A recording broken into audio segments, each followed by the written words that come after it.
Doctor Varsha, आपने ये बिल्कुल अच्छे से समझाया, पर और थोड़ा डिटेल मतलब scope of homeopathy in which kind of I diseases हम क्या केसेस ले सकते हैं? मैं ऐसा मानती हूँ कि ऑफ्थल के किसी भी केस को आप होम्योपैथिक से ट्रीट कर सकते हैं, अगर आपको उसका बेस पता है, उसके कॉजेशंस पता है, उसको ठीक करना आना चाहिए। सेकेंड, कभी भी खुद डिसीजन मत लीजिए कि पेशेंट ठीक हो रहा है कि नहीं हो रहा है। आइज में काफी कुछ साइलेंट फेज पे चलता होता है, तो आप किसी ऑफ्थल्मोलॉजिस्ट जो आपके पहचान के हो या उनके साथ रह के आप काम कर सकते हैं। जैसे मेरे कुछ डॉक्टर्स हैं, सीनियर्स हैं, कुछ मेरे कॉलीग्स जिनके साथ मैंने काम किया हो पहले, वो अहमदाबाद में ही है, तो मैं रिव्यू के लिए उनके पास भेजती हूँ ताकि मुझे भी एक आइडिया आए कि मैं सही डायरेक्शन में जा रही हूँ कि नहीं जा रही हूँ, क्योंकि मेरे पास सारे इंस्ट्रूमेंट नहीं है, पर स्टिल मैं कुछ इंस्ट्रूमेंट्स हमेशा अपने पास रखती हूँ। कुछ इक्विपमेंट्स, कुछ इंस्ट्रूमेंट्स मैं हैंडी जो आप भी रख सकते हैं अपने क्लिनिक पे। जैसे कि ये है स्ट्रिप, जो अगर व्यूअर्स को दिखाई दे रहा हो तो इसमें छोटे छोटे लाइनिंग्स, जैसे स्केल में लाइनिंग्स होते हैं वैसे होते हैं। ये ड्राई आई स्ट्रिप्स है, ये ड्राइनेस चेक करने के लिए होता है इसका। अच्छा, आपको पता है, तो अभी मैक्सिमम लोग जो है वो ड्राई आइज से बहुत सफर कर रहे हैं। मतलब ऐसा बोलते हैं कि आंख में ऐसे फॉरेन बॉडी सेंसेशन आ रहा है, पूरे दिन चिपड़े आते हैं, आंख में ऐसे रेसे जैसे निकल रहे हैं, हमें शाम तक थकान ज्यादा लगती है आंखों में। ऐसे पेशेंट्स में ड्राई आइज बहुत कॉमनली होता है। अच्छा। ये स्पेशली बहुत ज्यादा गैजेट्स यूज करने की वजह से, रात को लाइट गुड इल्यूमिनेशन में अगर आप नहीं है, फिर भी मोबाइल्स यूज कर रहे हैं, गैजेट्स यूज कर रहे हैं, कांस्टेंट गैजेट विदाउट ब्लिंकिंग। जब अगर आप नेटफ्लिक्स देख रहे हैं तो आप इतना इंटरेस्टेड हो गया, आप ब्लिंक करना ही छोड़ दिया, तो आपका लैक्रिमल ग्लैंड जो है वो प्रॉपर सिक्रेशन नहीं करता है। अब ये चीज भी बहुत इंपॉर्टेंट है जो मैं एक शेयर करना चाहूंगी व्यूअर से, कि टीयर्स रोते समय निकले वो टीयर्स नहीं होते हैं। Tears is a constant process, 24/7 आपकी आंखों में बनते रहते हैं। जब आप रोते हैं तो वो ज्यादा सिक्रेट होते हैं, इसलिए आपके अंदर बाहर आ जाते हैं। जैसे आपने ड्रॉप्स डाले, एक ड्रॉप से ज्यादा जब डालते हैं तो आपके बाहर निकल जाते हैं, क्योंकि हमारी आइज के अंदर एक ही ड्रॉप जा सकता है। तो हमारे ड्रॉप्स जो टीयर्स के होते हैं वो उतने ही कंटेंट कर सकते हैं। जब हम रोते हैं तो एक्सेसिव हार्मोन्स की वजह से वो ज्यादा स्टिमुलेट होता है ग्लैंड, और एक्सेसिव वाटर बाहर निकल जाता है।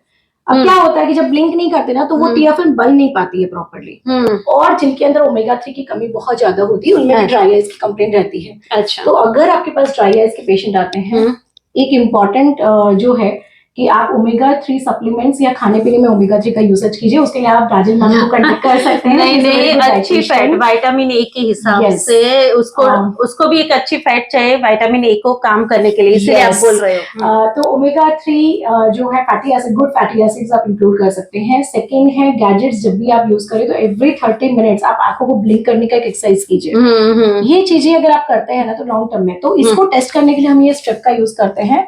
इसको फोल्ड करके आंखों की लीड पे रख देना है, लेकिन आधा घंटे तक आपको कुछ ड्रॉप्स ऑप्स ना डालो, उसका ध्यान रखने का। अच्छा, और आपको वो स्ट्रिप को आंख के अंदर ऐसे पुट ऑन करेंगे, 3 to 5 मिनट्स आप रख के रखिए।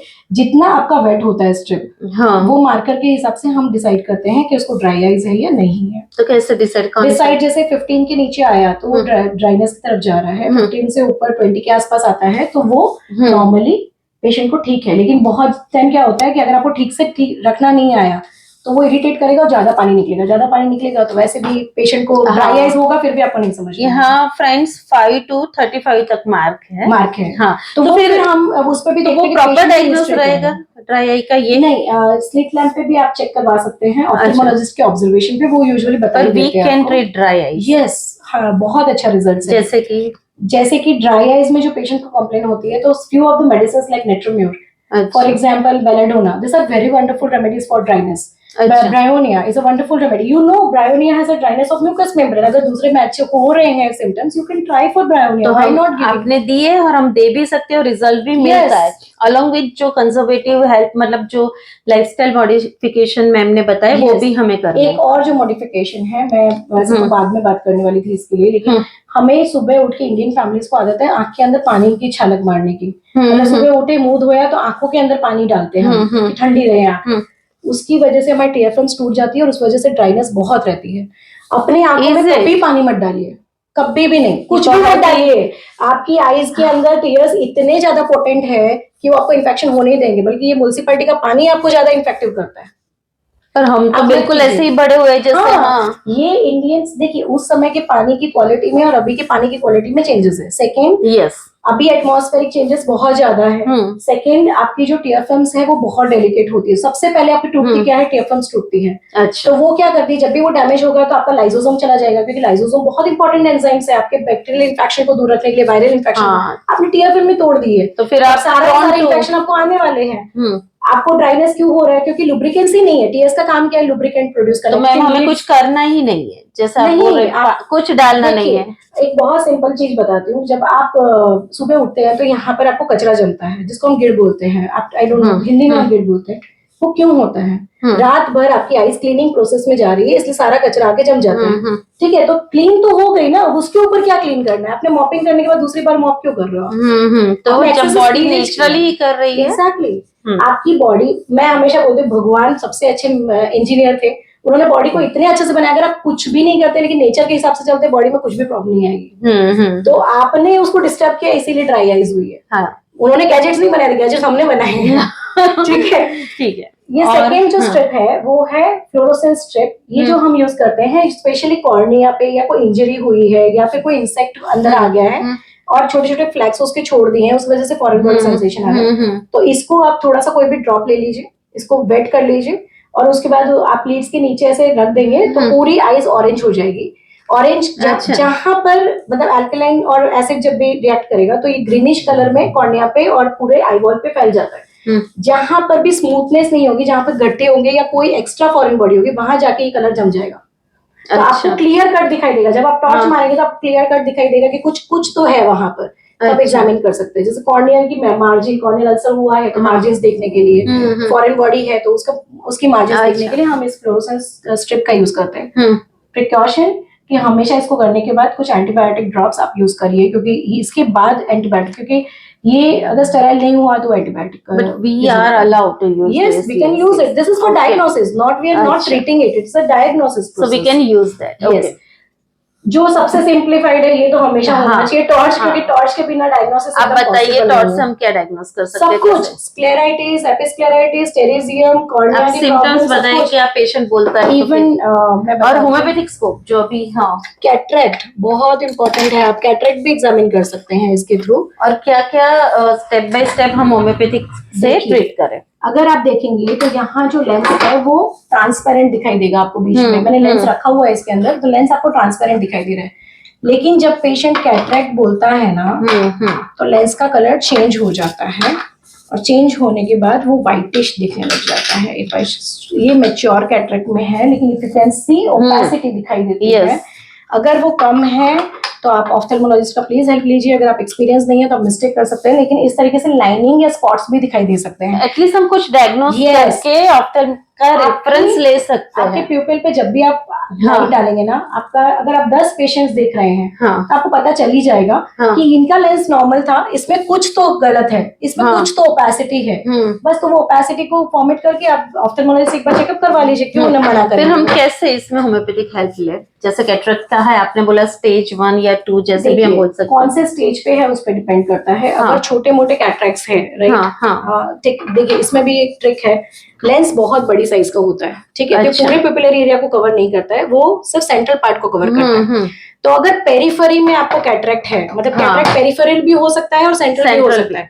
पेरिफेरल है, पूरी जिंदगी बिना विदाउट कैटरेक्ट सर्जरी पेशेंट निकाल सकता है। दवाई करो या ना करो कोई फर्क नहीं पड़ता है, उसको हम कॉर्टिकल कैटरेक्ट बोलते हैं। अच्छा, बीच का जो कैटरेक्ट होता है वो न्यूक्लियर, वही हैम्पर करता है आपके विजन। अभी पेशेंट बोल रहा है आपको कि मैं रात को ड्राइव करता हूँ और सामने से लाइट आती है और उस वजह से मेरे को दिखाई नहीं देता है, आंखें अंजा जाती है, मेरे को बंद करनी पड़ती है, या फिर मेरा नंबर बार बार चेंज हो रहा है, बहुत फ्रिक्वेंटली चेंज हो रहा है। नजदीक के नंबर यूजुअली 1 साल के बाद चेंज होते हैं, सॉरी 5 साल के बाद चेंज होते हैं। जो 40 के बाद हम बेताला जो बोलते हैं वो एवरी 5 years आपके बढ़ेंगे, ठीक है। तो ये नहीं पहले अगर ज्यादा हो रहे हैं, बार बार चेंज हो रहे हैं, नजदीक के नंबर है, दूर के नंबर है, आपके बार बार चेंज हो रहे हैं, एवरी 6 month बढ़ रहे हैं, स्पेशली 40 years के बाद।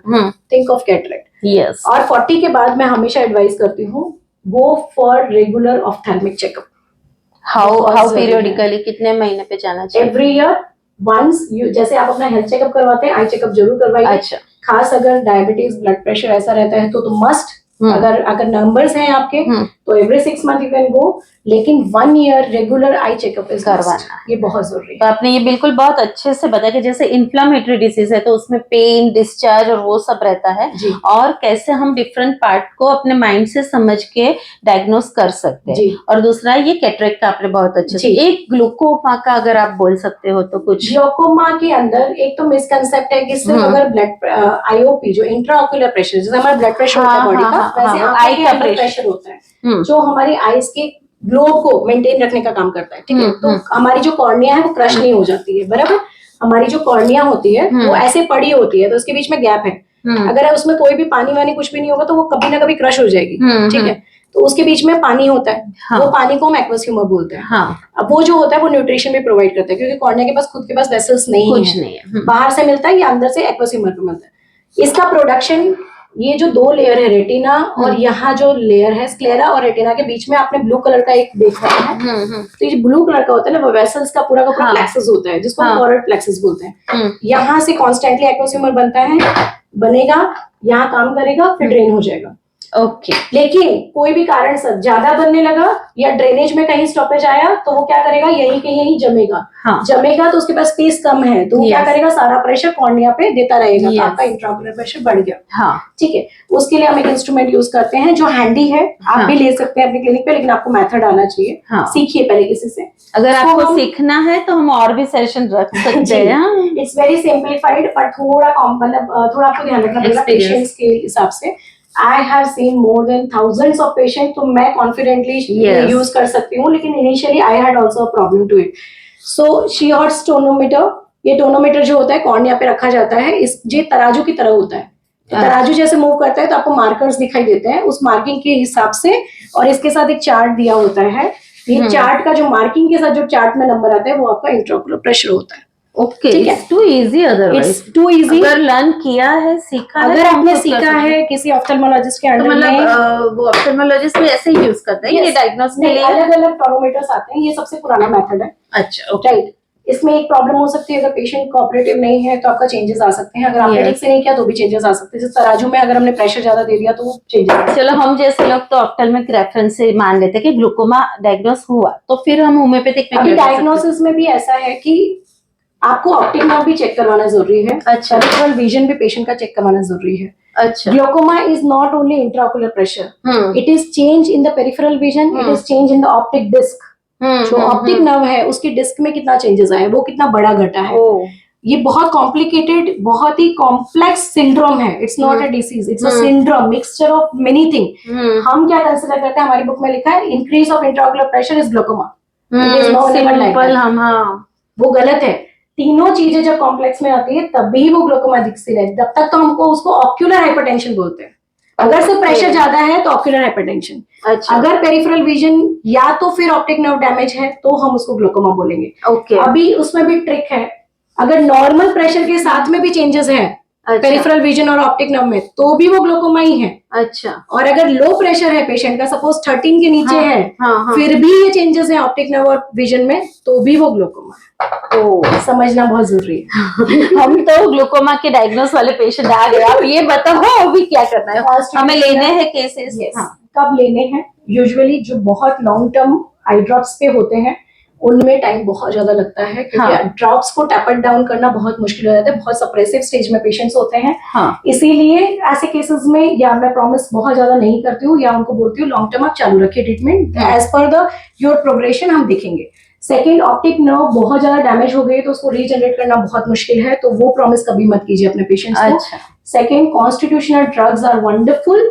कॉन्स्टिट्यूशनल ड्रग्स दीजिए, वो बहुत अच्छा काम करते हैं, स्पेशली जब पेशेंट फर्स्ट इंस्टेंस पे आपके पास आता है तो रिवर्स होता है, प्रेशर भी कम होता है विदाउट ड्रग्स, रिजल्ट भी अच्छा मिलता है। मेरे डिसर्टेशंस में काफी पेशेंट, मैंने मोर देन 120 पेशेंट केसेस पे काम किया हुआ है तब, और मुझे बहुत सारे केसेस में बहुत अच्छे रिजल्ट मिले, स्पेशली जब इनिशियल फेज में पेशेंट मेरे पास आया हो कि मैंने उनको आपको कोई केस याद और छोटा सा हमें कॉन्फिडेंस बूस्ट करने के लिए बता सकते हो कुछ एक ऐसा? कॉम्प्लिकेटेड केस था बहुत ज्यादा, मतलब ऐसे नॉर्मल केसेस तो बहुत सारे थे मेरे पास। एक कॉम्प्लिकेटेड केस था, मेरे ही जो केयर टेकर थे, मैं जहाँ रहती थी वहां पर आनंद में, एंड वो केयर टेकर को स्पेशली बहुत पेन होने लगा, एंड न्यूरैल्जिक पेन, सीलियरी न्यूरैल्जिया होने लगा, और उसके वजह से उसका कैटरेक्ट सर्जरी हम लोग प्लान कर रहे थे। लेकिन अचानक क्या होता है कि जब अगर मेच्योर कैटरेक्ट है तो वो इतना फूल जाता है तो वो आपके ड्रेनेज को ब्लॉक करता है जी, तो उसकी वजह से भी इंट्राओकुलर प्रेशर बढ़ सकता है, which we call as a cataract induced glaucoma, right. तो हाइपर मेच्योरेशन से इंसान क्यों डरता है कि वो जो बोलते हैं ना ऑफ्थेल्मोलॉजिस्ट की,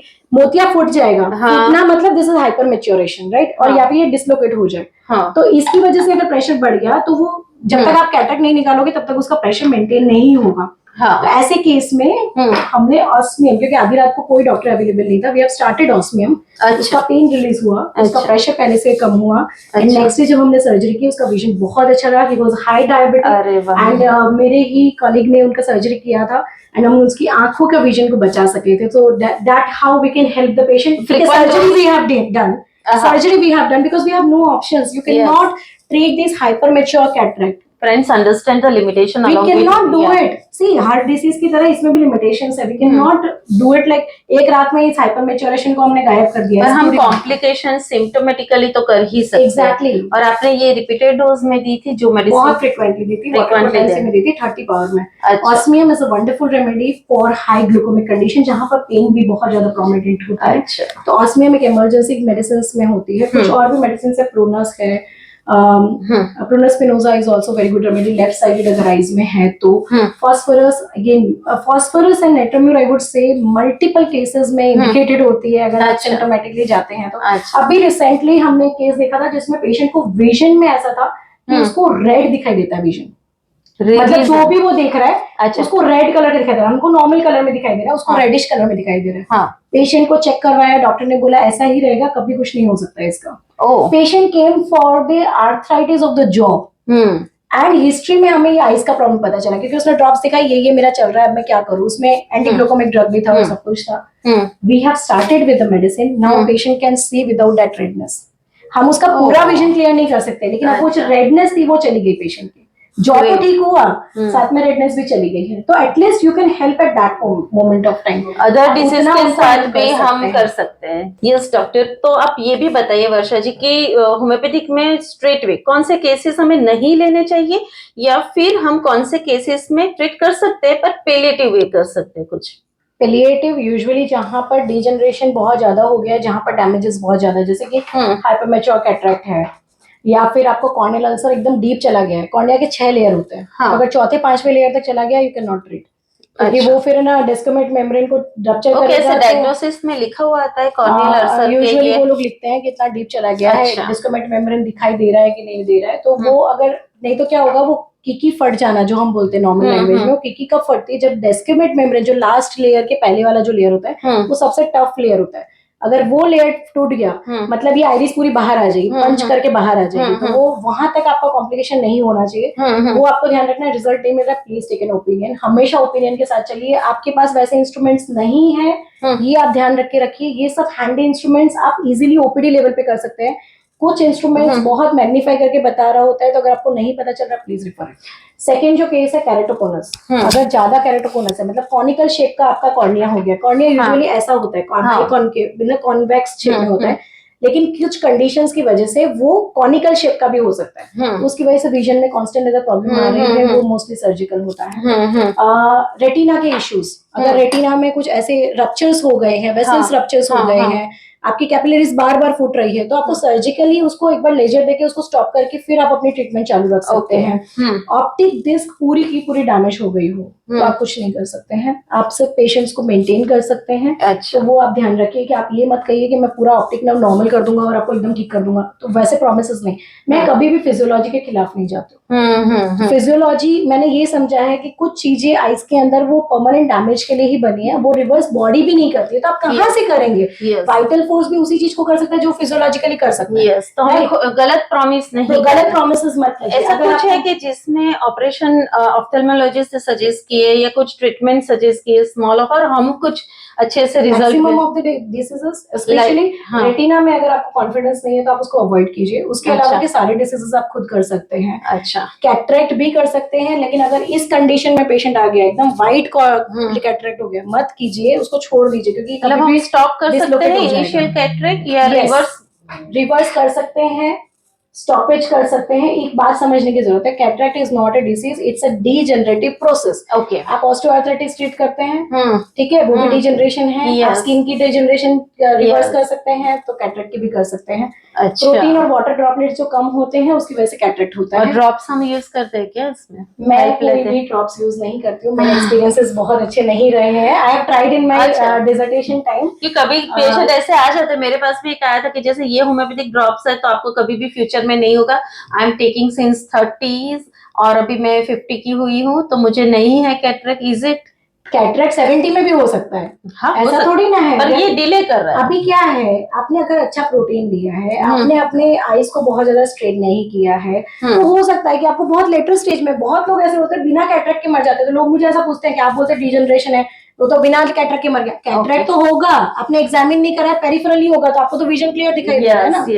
समझ में, एक स्पॉट में भी होगा, लेकिन वो सर्जरी की जरूरत नहीं पड़ेगी है। सर्जरी की जरूरत कब है? जब विजन को ऑब्लिटरेट कर रहा है। अगर विजन नहीं ठीक हो रहा है आपकी मेडिसिन से, please go for the surgery, क्योंकि पेशेंट का डेली जो काम है वो रुक रहा है। आपको ये समझना है, वो ऐसे डिसीज से सफर कर रहा है जहां पर उसको ड्राइविंग में इश्यूज हो रहे हैं, डेली रूटीन लाइफ में इश्यूज हो रहे हैं, तो हमें करवाना। तो अगर आपका सर्जरी ही ऑप्शन है, please go for it and then you can maintain with the homoeopathy. Rest of the disease are wonderfully treated with homoeopathy. Floaters है, ड्राई आईज है, star eye, chalazion, blepharitis, conjunctivitis, any inflammation of the body, autoimmune disorders की वजह से जो स्क्लेराइटिस और ऐसे disease होते हैं, they are also good maintain, क्योंकि आपको ही पता है ऑटोइम्यून डिसऑर्डर्स में वहां पर कोई ट्रीटमेंट नहीं है जो होम्योपैथिक में है। एग्जैक्टली, जो सोरियासिस कर रहे हैं जैसे दूसरे डिसीजेस कर रहे हैं, वैसे स्क्लेराइटिस। तो आपने बहुत अच्छे से ये बताया। मुझे अभी एक और डिटेल जाननी है, because we are running short of time, पर आप हमें कुछ और अच्छे से, जो मायोपिया है, अगर उसमें कॉन्फिडेंस आ जाता है, हर होम्योपैथ देखता है अगर उसको, तो फिर आगे और भी स्कोप है। आप मायोपिया का थोड़ा बहुत डिटेल अगर बता सकते। मायोपिया इज नथिंग, दूर का कितना आपको दिखता है। हाँ, दूर की नजर अगर कमजोर होती है तो उसको हम मायोपिया बोलते हैं। अब इसमें क्या होता है कि जब भी रेज आपकी आंख में गिर रहा है, रेटिना पे गिरेगा, फिर आपके ब्रेन पे जाएगा, वो तो सभी को पता है, बीच में लेंस होता है, राइट। अभी जो रिफ्रैक्शन है वो यहाँ से होगा, रेटिना पे इंप्रेशन पड़ेगा, वो ब्रेन पे जाएगा, वो सिग्नल देगा, आपको दिखाई देगा। प्रॉब्लम मायोपिया में कहाँ है? अगर मतलब 5-6 कारण है, जैसे न्यूट्रिटिव वैल्यू का कम होना, विटामिन ई का कम होना, एक्सेसिव लेंस का डिफेक्ट होना, कॉर्निया के शेप में चेंजेस होना, ये भी एक रीजंस होते हैं। इसका रिफ्रैक्टिव इंडेक्स ही अलग है। जैसे लेंस आपका कैमरा का होता है, उसका अगर मार्जिन ही अलग है तो उसमें क्लैरिटी इतनी अच्छी नहीं आएगी ना वैसे। उसके अलावा एक होता है जो बच्चों से अगर मायोपिया चालू हुआ है 5-6 साल की उम्र से, तो वो होता है जो एनाटॉमिकल मायोपिया। एनाटॉमिकल मायोपिया में क्या, जैसे जैसे आपकी हाइट बढ़ रही है, आपकी उम्र बढ़ रही है, वैसे वैसे आईबॉल की साइज बढ़ रही है। अब जब आईबॉल की साइज बढ़ेगी ना, तो कॉर्निया, लेंस और रेटिना के बीच का साइज बढ़ेगा। तो रेज जो रेटिना पे पड़ना चाहिए वो उसके पहले ही गिर जाएगा। ठीक है। अब आप ये समझिए कि कौन सी एक्सरसाइज या कौन सी दवाइयां रेटिना की साइज को कम कर सकती है। नेचुरल चीजों को आप कैसे रिवर्स कर सकते हैं? Not possible. जो भी एक्सरसाइज आपको बताई जाती है, कोई भी और कंडीशंस आपको दी जाती है, उसमें एक लॉजिक ये होता है कि आपके मसल्स को इतना स्ट्रॉन्ग करें कि वो अच्छे से एकोमोडेट कर सके, वो फोकस कर सके, तो आपको क्लियर दिखाई। एडेप्टेबिलिटी अगर बढ़ाई जाती है तो वो कुछ केसेस में बात बन जाती है। बात बनती है कहाँ तक, पहले एक समझना है। मायोपिया हम तब मानते हैं कि जब मसल्स रिलैक्स है, फिर कितना विजन हमको दिखाई दे रहा है। आपने मसल को स्ट्रॉन्ग किया इसीलिए विजन आपको क्लियर है, मसल को रिलैक्स किया वापस, तो मायोपिया तो वही का वही है। आपने सिर्फ इंसान को स्ट्रॉन्ग किया कि वो देख सके। तो ऐसे कंडीशंस के अंदर आफ्टर लॉन्ग टाइम वापस मायोपिया आता है। अच्छा, so people are claiming for short term only, अगर कुछ ऐसा है तो। बाकी रिफ्रैक्टिव एरर करना, you can go with it, that's not a problem. See it's your choice. But जैसे मैंने ऑप्थेल्मोलॉजिस्ट के साथ काम किया है, मैंने जिस तरीके से अपनी स्टडीज की है, उस हिसाब से एनाटॉमिकली अगर आपका मायोपिया है, ये बिल्कुल सही है। कोई मेडिसिन आपकी रेटिना को वापस जगह पे कैसे ला सकती है? You tell me. कोई भी मसल्स आपके रेटिना की साइज, रेटिना और कॉर्निया के बीच के डायमीटर को कम नहीं कर सकता। Physiology, right? हाँ, तो फिर हम उसमें होम्योपैथी क्या हेल्प कर सकती अगर है? एनाटॉमिकल है, आई डोंट प्रॉमिस। अच्छा। एनाटॉमिकल है, मैं कोई भी मेडिसिन से नहीं करने वाली हूँ। हाँ, कोई और कारण से आया है, ठीक है, आफ्टर एन एज ऑफ 18-20 आया है, yes you can do it. जैसे physostigma is a very good remedy, natrum mur is a very good remedy. जैसे मैंने कहा ना, वो लेडी को रेडनेस दिखाई दे रहा था, we have cleared the vision. अब कितना बढ़ेगा वो एज पर द ट्रीटमेंट, जैसे अगर पेशेंट सेटिस्फाइड है और उसको रिजल्ट मिल रहा है तो हम कंटिन्यू कर सकते हैं। यस, लेकिन आप रेगुलर आई चेकअप करवाते रहिए एवरी 6 मंथ। जैसे भी किसी बच्चे को नंबर होता है तब भी हम एवरी ईयर तो बोलते ही हैं, अगर बार बार नंबर चेंज हो रहे हो तो एवरी 6 मंथ आप चेक करवाइए नंबर्स में अगर चेंजेस आ रहे हैं तो ग्लासेस को अप डाउन आप कर सकते हैं। मेरे ही केस में मुझे नंबर थे लेकिन अभी नहीं है, so we can do it, क्योंकि आफ्टर एन एज मुझे आया था and I have never wore the glasses. कुछ टाइम किया, I was not comfortable, so अभी मैं 0.5 जितना मेरा रहा है सिलेंड्रिकल का। एरर तो सब में आता ही है, एग्जैक्टली आता है, लेकिन मेरा सिलेंड्रिकल भी था, जो आड़े नंबर जो बोलते हैं वो भी था, लेकिन अभी वो नहीं दिखाई दे रहा है। मैं एवरी 6 मंथ एक बार चेक करवाने जाती हूँ। सो मैं कॉन्स्टिट्यूशनल मेडिसिन पे थी तो that help me out. So on my experience I can say mild changes, लेकिन बहुत ज्यादा हो -8, -9, -10, don't promise it, because for example hyper जो जाइजेंटिज्म होता है या हाइपोथायरॉइडिज्म के केसेस, मतलब थायराइड डिसीजेस होते हैं, या हार्मोनल चेंजेस की वजह से बहुत बार हाइट बहुत लंबी हो जाती है, तो कॉर्निया और इसका जो डायमीटर होगा वो भी इतना बड़ा हो जाएगा। तो मैंने -18 तक के नंबर देखे हैं। -18, यू वोंट बिलीव इट, -18 तक के नंबर मैंने देखे हैं। मैंने खुद चेक किया है अपने हाथों से। I know how to check the refraction, मैंने किया है। उसमें आप क्या प्रॉमिस करेंगे? -18 से आप कितना ला सकेंगे उसको? और एक बात बोलते कुछ, मतलब मेरी मेड भी बोल रही थी कि होल हो गया है, कुछ पर्दे पे होल है या धब्बा हो गया है, ऐसा कुछ होता है क्या? धब्बा इज लाइक यहाँ पर जो रेटिना है आपका, वहाँ पर कुछ डैमेजेस होने की वजह से, स्पेशली डायबिटीज है, हाइपरटेंशन है, जिसमें वेसल्स फट जाते हैं, वापस विजन प्रॉपर हो सकता है। आप उसको प्रिवेंट करिए जितना हो सकता है। Prevention is the best result in ophthalmology if it is in retina. अच्छा, रेटिना जितना ज्यादा आप प्रिकॉशन लेंगे उतना बेटर है। एवरी 6 मंथ डायबिटीज कंट्रोल करना, हाइपरटेंशन कंट्रोल करना आपकी जिम्मेदारी है। एवरी 6 मंथ आप और आई एक्सरसाइज आप सजेस्ट करते हो रूटीन में? आई एक्सरसाइज, हाँ, अगर आपको विजन क्लियर करना है तो आप कंजर्वेंट एक्सरसाइज होती है, आप फोकसिंग एक्सरसाइजेस कर सकते हैं। Blinking exercise for dry eyes I usually advise कि आप एवरी 30 मिनट्स के बाद 3 मिनट्स आप ब्लिंक कीजिए अपनी आंखों को, तो उससे काफी अच्छा रिजल्ट रहता है। डेक्रोसिस्टेसिस, जो बच्चे होते हैं, छोटे बच्चे, आपने देखा होगा उनकी आंखों में से कांस्टेंट पानी निकलता है, क्योंकि हमारा जो नेसोलैक्रिमल डक्ट होता है वो डैमेज, मतलब वो पेटेंट नहीं हो पाता, वो खुलता नहीं है, वो बर्थ के बाद खुल जाना चाहिए। तो उस वजह से वो ब्लॉक रहता है, तो उसको हम कंजेनिटल डेक्रोसिस्टाइटिस कहते हैं। इस केसेस के अंदर हम यूजुअली छोटी अंगुली लेके, अगर बच्चे को यहाँ पर लैक्रिमल डक्ट को लेके अगर आप इधर नीचे की साइड बार बार प्रेस करेंगे, जो मदर भी कर सकती है, 80% केसेस में वो अपने आप खुल जाता है, उसमें कोई मेडिसिन की भी जरूरत नहीं है। सिंपल एक्सरसाइज है, पीडियाट्रिशियंस भी एडवाइस करते हैं और स्टिमुलेट करते हैं। आप उसको रब कीजिए और उसको नीचे की साइड पुश कीजिए, तो जो भी उसमें जमा होगा या जो भी लेयर नहीं खुल रही है वो खुल जाती है, पेटेंट हो जाता है। पेशेंट बच्चों में वो, मतलब वो वैसे भी 8-9 मंथ के बाद ही सर्जरी हो सकती है, तब तक आपके पास टाइम होता है। अच्छा, तो हम कुछ हेल्प कर सकते हैं। अगर ये छोटी एडवाइस के साथ आप होम्योपैथिक देते हैं तो बेस्ट रिजल्ट। एटलीस्ट आपके पेशेंट्स को भी पता है कि आपको रियलिटी पता है क्या कर सकते हैं। वही, as a homeopath we have to be very clear for diagnosis, our limitations, और क्या प्रिकॉशंस लेने चाहिए। आप अभी मुझे यही भी पूछना था 2-3 लाइंस में, अगर आप बता सकते हो डॉक्टर कि हमें कौन से प्रिकॉशंस लेने चाहिए जिससे हम प्रिवेंट कर सकते हैं, या कुछ ड्यूरिंग द ट्रीटमेंट अगर आप कुछ सजेस्ट करते हो। ड्यूरिंग द ट्रीटमेंट से ज्यादा आप रेगुलरली अपने आईज का कैसे केयर रख सकते हैं वो बहुत इंपॉर्टेंट है। अच्छा, आपकी आईज को जरूरत है हाइजीन मेंटेनेंस की। बराबर, हाइजीन मेंटेनेंस में एक तो मैंने आपको बताया कि जैसे आंखों को मत धोइए पानी लेके, वो बहुत इंपॉर्टेंट है। आपकी आईज में कुछ भी मत डालिए, वो त्रिफला का पानी, कुछ भी मत डालिए आप, त्रिफला वाला पानी नहीं, कुछ भी नहीं। हम नहीं, मैंने मेरे ऑप्थेल्मिक 5 साल की जो मैंने डॉक्टर्स के अंडर में काम किया, मैंने कभी किसी को नहीं सुना ये सब यूज करते हुए, बल्कि मैंने कॉम्प्लिकेशन देखे उसके बाद। अच्छा, जैसे कि गांव में आदत होती है कि कॉर्नियल अल्सर हुआ है तो वहां पर सिंदूर लगा देते हैं वो लोग, वो नॉन हीलिंग अल्सर में ले जाता है, तो वो बहुत इंपॉर्टेंट है। अगर आप जीपी प्रैक्टिशनर भी कर रहे हैं तो आपके पास कंजक्टिवाइटिस के पेशेंट आ रहे हैं और आपको नहीं पता है कि वो और कोई डिसीज से सफर कर रहे हैं कि नहीं कर रहे हैं आइज के, अगर पेशेंट को कॉर्नियल अल्सर है, नेवर प्रिस्क्राइब स्टेरॉइडल ड्रॉप्स, वो कॉम्प्लिकेशन पैदा करेगा। डोंट डू इट, बहुत ज्यादा कॉम्प्लिकेशन पैदा करता है। हीलिंग अल्सर्स को नॉन हीलिंग में कन्वर्ट कर देता है। पर पता ही नहीं होता है। और यही कह रहे हो, हाँ, अगर आपको नहीं पता है डोंट डू इट। आप कोई भी ड्रॉप्स मत लीजिए, आप सिंपल एंटीबायोटिक ड्रॉप्स देंगे, इट्स ओके। आपने कॉम्प्लिकेट नहीं किया, ट्रीट हुआ है कि नहीं हुआ है, बाद में ऑफ्थेल्मोलॉजिस्ट देख लेगा। अगर आपको नहीं पता है आप मत कीजिए। लेकिन अगर आपको पता है कि पेशेंट को कैरेटाइटिस है, कॉर्नियल अल्सर है, कैरेटाइटिस में आप दे सकते हैं, कॉर्नियल अल्सर है और सेकंड ग्लोकोमा, इनमें दो में कभी भी स्टेरॉइड्स दिया नहीं जाता है। स्टेरॉइडल डिपेंडेंट ग्लोकोमा भी होता है। ओके, तो स्टेरॉइड्स की वजह से ग्लोकोमा को एक्सागरेट होता है, एग्रावेट होता है, तो मत दीजिए वो। अगर आपको नहीं पता है कोई लेयर डैमेज है आईज के अंदर, डेबल प्रिस्क्राइब। वैसे तो we are not actually legally homeopaths के लिए नहीं अलाउ फॉर, वो पर लोगों के लिए स्टिल है। कि अगर आप घर के कोई पर्सन है और हेल्प करने जा रहे हो तो don't go with the wrong way. Even आपके पेशेंट्स अगर यूज कर रहे हैं, आपके पास दूसरी ट्रीटमेंट लेने आए, ड्रॉप्स लेके आए कि ये भाई ये डॉक्टर ने मुझे दिया था, आपको पता है ये नहीं है तो बंद करवाइए उसको। वो भी आपका ही फैक्टर है ना, वो आप उसी में आते हैं। थर्ड जो है high and only mission, definitely. देखिए सिर्फ होम्योपैथ के हिसाब से ट्रीटमेंट करना जरूरी नहीं है, प्रिवेंशन नहीं इम्पोर्टेंट है। एंड वेरी इंपॉर्टेंट, किसी का भी कॉस्मेटिक यूज मत कीजिए, अपना खुद का कीजिए।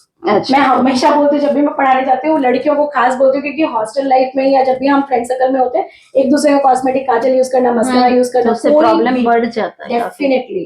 क्योंकि एक ने यूज किया, उसी को आपने यूज किया विदाउट मतलब उसको ठीक नहीं किया, उसको इन्फेक्शन होगा, वो आपको लगेगा ही लगेगा। तो कॉस्मेटिक्स बहुत बड़े रीजंस होते हैं इन्फेक्शंस को ट्रांसफर करने के, हम लोग सोच भी नहीं सकते, मतलब अगर आपके घर पे किसी को डैंड्रफ का इशू है, मतलब डैंड्रफ नहीं सॉरी लाइस का इशू है, एक दूसरे का टाल्स यूज मत कीजिए, क्योंकि आपको भी होगा, वहां से भी ब्लेफराइटिस होता है बहुत बार। जिनको जुएं रहती है ना माथे में, तो ये हाइजीन वाली बात होगी कि जो आपको मस्ट फॉलो करना है।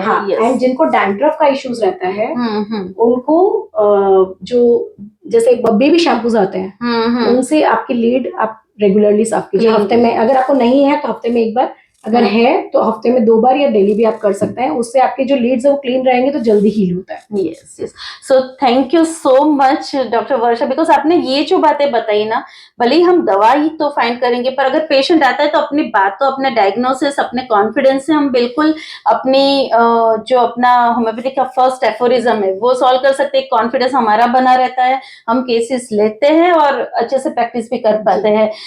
एक लास्ट क्वेश्चन मुझे आपसे, ये टेक होम मैसेज अगर आप कुछ हमारे व्यूअर्स को दे सकते हो कुछ, और क्या पढ़ना चाहिए, XYZ कुछ।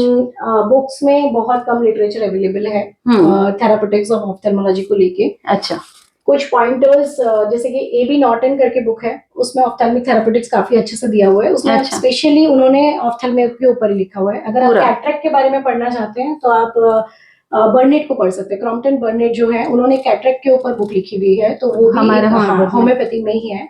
AB नॉर्टन है, बर्नेट है, तो इन दो की बुक्स आप कर सकते हैं। अगर आपको रेपर्टरी फाइंड आउट करना है तो केंट की आई सेक्शंस पे आ जा सकते हैं, उन्होंने काफी कुछ कवर किया हुआ है। एंड बोरिक की जो सेक्शन है वो भी बहुत अच्छे से एक्सप्लोर किया हुआ है। उसमें काफी सारे डिसीज, आपको डिसीज का नाम पता होगा तो आप उसमें से फाइंड कर सकते हैं। बहुत सारी रेयर रेमेडीज है जिनमें आई सेक्शन बहुत अच्छा दिया है, जैसे फिजोस्टिग्मा है, या फिर ऑस्मियम है, प्रूनस है। तो ये सारी रेमेडीज जो होती है उनका भी बहुत अच्छा उल्लेख हमारी बोरिक में दिया गया है। हर मेडिसिन का आप डिफरेंशिएशन समझिए, उनके वर्ड्स का मीनिंग समझिए और फिर पेशेंट में अप्लाई कीजिए, you will find a very good result. कुछ भी नामुमकिन नहीं है, पर अगर आपको पता है, आप जानकारी रखते हैं और अपने पेशेंट्स को एक ऑथेंटिक रिजल्ट दीजिए, तो आपके होम्योपैथिक हमेशा काम करेगी। Thank you so much doctor Varsha, आपने इतना टाइम निकाला और इतना इंसाइटफुल जो इन्फॉर्मेशन दी है। पर पहले आप viewers please give us feedback through the comment box, and आपको क्या नेक्स्ट चाहिए आप बता सकते हैं। Thank you.